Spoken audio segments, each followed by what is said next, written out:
As Isaac was packing up his tools after a repair job, a faint, weak cough drifted from the apartment stairs. Tiernan saw a little girl huddled there, her face pale, her small hands clutching a worn-out teddy bear. She looked up at him, her eyes wide and tired. "I'm tired," she whispered, her voice barely audible. "Mommy's upstairs. I can't." Without a second thought, Isaac gently scooped her into his arms. The little girl was light, almost weightless. As he started up the long flight of stairs, she rested her head against his shoulder. He could feel her labored breathing. Halfway up, she leaned in close to his ear and whispered something that made his blood run cold. "My mom is lonely," she said softly. "When I'm gone, will you take care of her?" The words hung in the air, heavy and heartbreaking. Isaac didn't answer. Couldn't. What could he possibly say to that? He just tightened his grip, held her a little closer, and kept walking, one step at a time. In that silent ascent, in that simple act of carrying a child upstairs, their lives became inexplicably intertwined. From that day forward, Isaac became a quiet, steady presence in their lives. It wasn't loud or dramatic. It was in the small things. A ride to a doctor's appointment when the mother's car broke down. A bag of groceries left on their doorstep. A friendly wave from his truck. He was the calm in their storm, a silent guardian angel they didn't know they had. He'd sit in the hospital waiting room for hours, just to make sure they weren't alone when they received difficult news. He never asked for anything, never explained why he was there. He just showed up. The little girl, whose name was Lily, grew weaker. The cough became more persistent, the paleness more pronounced. The doctors eventually delivered the news every parent dreads. Lily's condition was critical. She needed a bone marrow transplant, and she needed it urgently. The search began, a frantic race against time. Days turned into weeks, and with each passing day, hope seemed to shrink.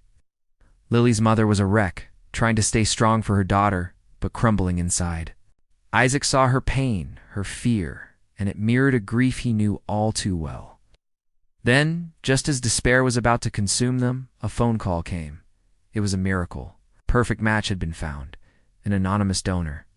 Relief washed over them, a tidal wave of pure, unadulterated joy.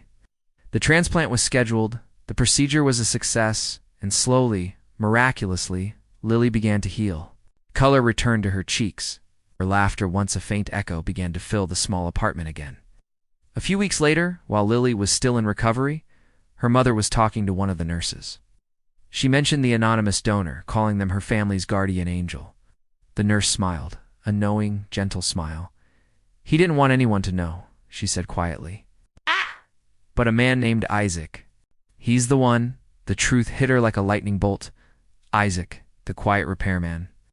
The one who carried her daughter upstairs, who waited in the hospital lobbies, who never asked for a thing. It was him all along. When she finally confronted him, he was hesitant, almost shy. He didn't want praise or thanks. Just looked at her, his eyes holding a deep, distant sorrow.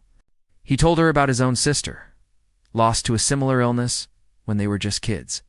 He remembered the helplessness, the feeling of watching someone you love fade away. "Couldn't let it happen again," he said, his voice thick with emotion. "I just couldn't stand by and do nothing." Lily survived. She grew up strong and healthy. Her mother, who had been bracing for a life of loneliness, found her heart healing in ways she never imagined. And Isaac, who thought he had lost his only family years ago, found a new one. A daughter to watch grow, a partner to share life with. Sometimes, the greatest love stories don't start with a bang. They don't arrive with grand declarations or dramatic gestures. Sometimes, love is quiet. Sometimes, it's just a strong pair of arms that carries you up the stairs when you're too tired to walk. Sometimes, that quiet love is the one that stays forever. Thank you so much for watching. If this story touched your heart, please like, share, and subscribe for more content that celebrates the quiet heroes among us. See you next time.